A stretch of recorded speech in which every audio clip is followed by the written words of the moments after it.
Have you ever wondered why we fast? What is the purpose behind this sacred practice? Fasting is a multifaceted spiritual journey that goes beyond merely abstaining from food and drink. It's a time of reflection, a time to delve deep into our souls, and a time to cultivate empathy and compassion towards others. Imagine for a moment the feeling of hunger. It's a universal sensation, one that transcends borders and cultures. When we fast, we voluntarily step into this state, allowing us to better understand the plight of those who experience hunger not by choice, but by circumstance. But fasting is not just about empathy, it's also about self-discovery.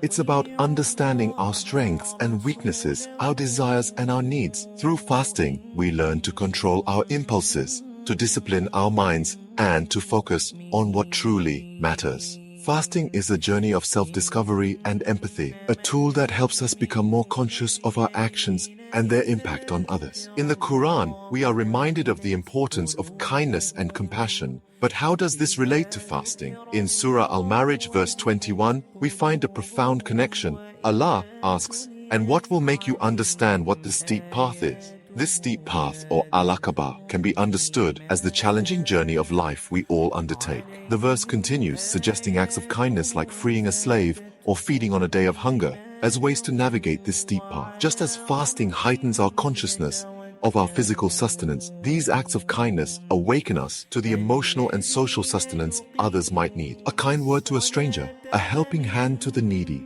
or a listening ear to a friend can all be acts of kindness that illuminate our path.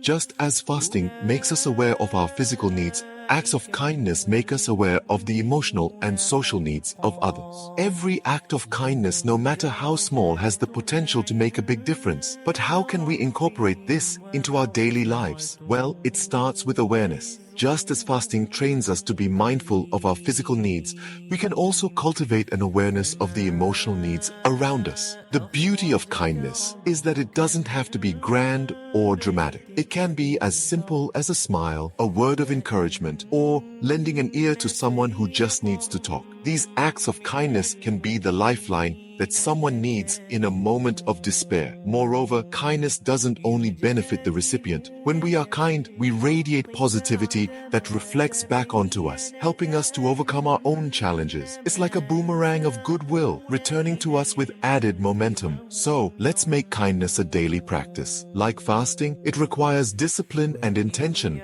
but the rewards are immeasurable. Through kindness, we not only serve others, but also pave the way for our own success. So how does this all connect back to fasting? What is the link between this practice and the path of kindness? Well, let's consider what fasting truly is. It's a time to abstain from both food and drink, focus our energies inward, and to become more mindful of our actions and their impact on others. Essentially, fasting is a practice of heightened consciousness. Now, let's bring kindness back into the picture. When we're in a state of heightened consciousness, we're more likely to notice the opportunities around us to show kindness. We're more aware of the struggles of others, and we're better equipped to lend a helping hand. So you see, fasting and kindness are two sides of the same coin. Both require us to step outside ourselves, to put the needs of others before our own, and to strive for a greater good. So remember, as we fast, let's also strive to embody kindness. For through these acts, we not only serve others, but also pave the way for our own success on the path of life.